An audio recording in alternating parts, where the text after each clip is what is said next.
Hey guys, second video of the day. I wanted to highlight in this setting up with the Buzzard Roost. I want to set up a tether and then back out of my lineman's belt and show you how this system right here works to set your comfort and get set up in the saddle. So one thing about the Buzzard Roost is your bridge is yoked to the two panels right here and it's stationary.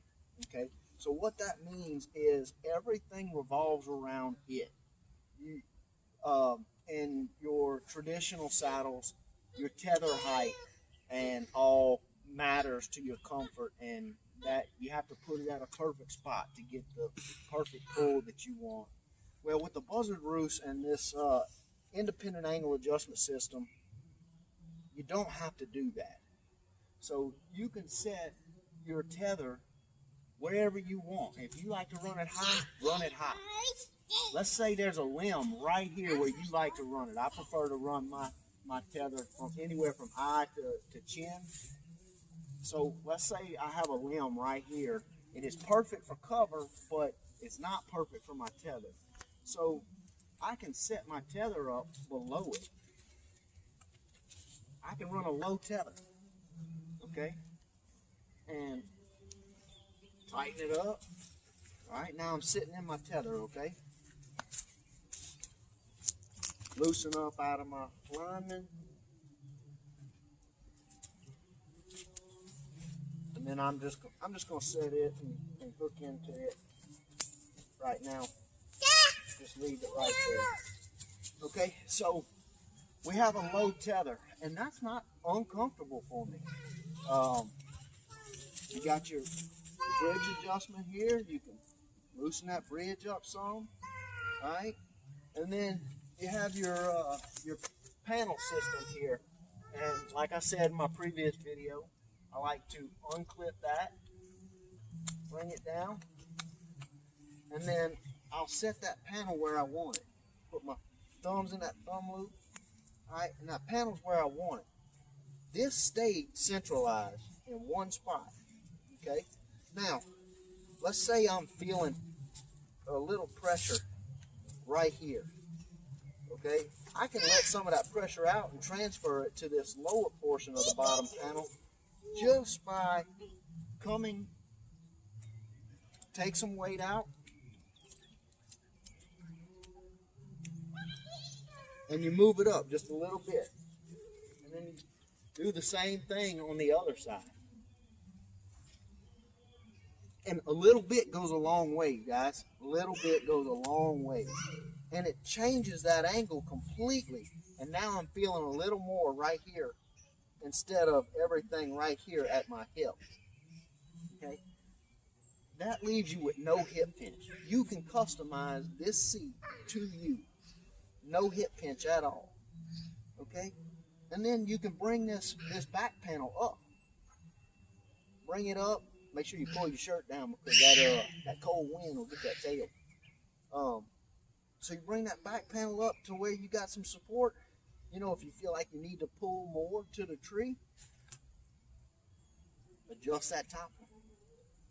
Pull it up some. Both sides.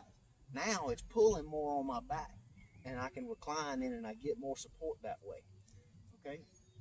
Then at this point, I like to run these out and clip them back in. Now this can be a little noisy if you don't control the clips, but if you pinch it as you're pushing it in, you can control that noise and there's no noise at all. And then just pull the slack out.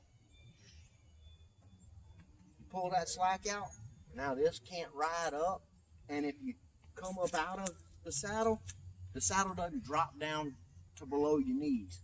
It stays in the same position.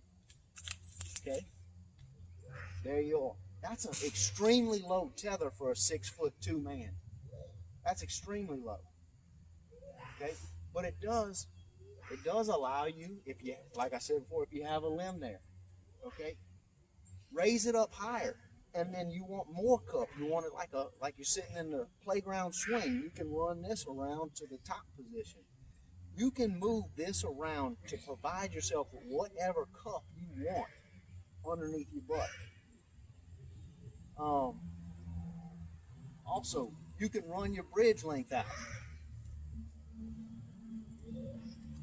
Okay? Or I have a poor man's ascender on your bridge. So pull yourself up, run your poor man's ascender up, and now you got a much shorter bridge. I know a lot of my trad buddies, they like that shorter bridge. You go as short as you want. Okay? That's not uncomfortable at all. I feel a little more pressure here, but again, I can run that, and I can change the cup, and it'll disperse the weight. So now for you trad guys, that string there is out of the way of your bowstring. Guys, that's pretty much it on adjustments. I'm going to do a breakdown in a little bit. We're going to take and get a closer up view of what we got going on here. I'm going to do a tabletop and show everybody what exactly it is and how it works. But thank y'all for watching. Move on to that tabletop. Next up, we have the saddle, and I wanted to give a close-up view of some of those features. So we're running the ADF Raptor buckle, the double bar, so you can pull it to one side or you can pull it to the other, whichever one you prefer. So either way. And then we have our bridge system, which is the Tuffelberger 8mm, and it's attached to our bridge here. And then we again have the Swabish hitch here, and we have another poor man's ascender here on the bridge adjustment. I think a couple other companies do the same thing. It's a really nice feature. It makes things a little bit easier when you're up in the tree.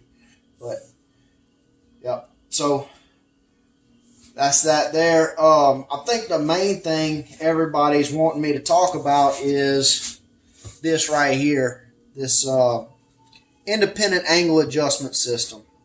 So your bridge is yoked right here. Your panels are connected. If I were to untie this, I could separate them into two pieces. But what this allows you to do is when you're sitting in the tree, if you want to move the bottom panel and you feel more pressure here along this line, you can pull out towards the top position and it will relieve some of that pressure. So you can rotate this all the way around. I don't see a need to, but maybe somebody will find one. It's a little difficult once you get to the top, but it does eventually break in and it gets a lot easier, but you can go all the way around. I don't foresee anybody doing that, but hey, you have the option. And a little bit goes a long ways with these adjustments. And then also the top panel, if you need to feel a little more in your back, you need to feel a little more pressure there, pull it closer to the body and you'll feel it there. And if you adjust it on both sides, a ½ inch equals an inch overall, and that makes a difference. Okay, if you're feeling too much pressure there, you can take it out. Okay, and that's what the independent angle adjustment system is. And what it does is it puts all the pressure around this line here, and it takes it off the bottom panel here. And I think that's a lot to do with the comfort there, and it allows the pressure points to be evenly spaced. You got a little give here, pulling on this axis, and then we just sewed an extra piece of webbing across here, and that gives it some stiffness. So you'll see when you're sitting in a tree that it doesn't want to bunch up right here, which causes that pinch across that hip. It keeps it spread evenly, and it disperses the weight real well. Okay, to the back buckles, I've seen I've had a comment back that these buckles were a little noisy, and I'm sure you can hear that, and the deer could probably hear that too. But here's how I mitigate that noise. If you feed it in, let me block that light. If you feed it in and you have your hands there, and I know it's not on my back, but I can do it around my back, and you can keep it quiet, and it doesn't have to be noisy. Okay, that clicks. That is noisy. But if you want, you just kind of pinch it in there and you control it. Okay, I'll show you with it on my back how I do it.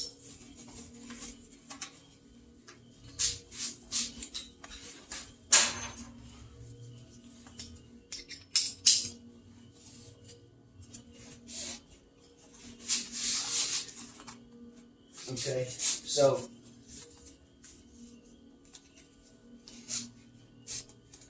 stretch it out, and I take my opposite hand and I go ahead and put it in the points there, and I feed it in and silent. I refer to it like you're decocking a hammer on a single shot shotgun, you know, and you decide not to take the shot. You don't just move it halfway and let it go and fly. You guide it back in, and it keeps it quiet. That's pretty much it. That's why we decided to go with those buckles. And it's worked well so far for us. If anybody has any suggestions, we're open to them. But that's it. Let me see. I misplaced my leg straps. I don't run leg straps, so give me 1 second. All right, guys. So I'm going to show you the leg buckles. Seems to be a little bit of a problem area, but they're actually pretty simple. Let me get a little angle here. Okay, let's a little bit more. All right, so you got your leg straps here. All right, these buckles, they're pretty simple. They have a little gate there. Okay, it flips over. You squeeze it, it pops open. You pull it out of its loop there, and then you feed it in and out here. If you feed up through the bottom, I find that best, and then you come over and you reconnect to the loop here. Okay, close the gate, cinch it up how you want it, tidy up your straps. All right, and that's pretty much it. I'll give you a closer up view of how this buckle works. Okay, it's a pretty simple buckle. Close it, gate close, open the gate, just squeeze it, and it pops open. So that's the leg strap buckle. Like I said, nothing too complicated. Anybody can figure it out. Feed it from the bottom, and come on back over the top. Put it back in the loop. Close your gate and cinch it down. I don't wear the leg straps. I've never worn leg straps. I don't like them. But that's the Buzzard Roost Saddle. Close-up view. If y'all want any more information, be sure to comment, and I'll I'll break it down some more if need be. But pretty slim line, pretty tight. Suck this in. You got your Raptor buckle. Suck that in, tuck it around you. Pretty tight profile. You got your buckles here. Just those straps there. But anyway, guys, thanks for watching. That's the Buzzard Roost Saddle.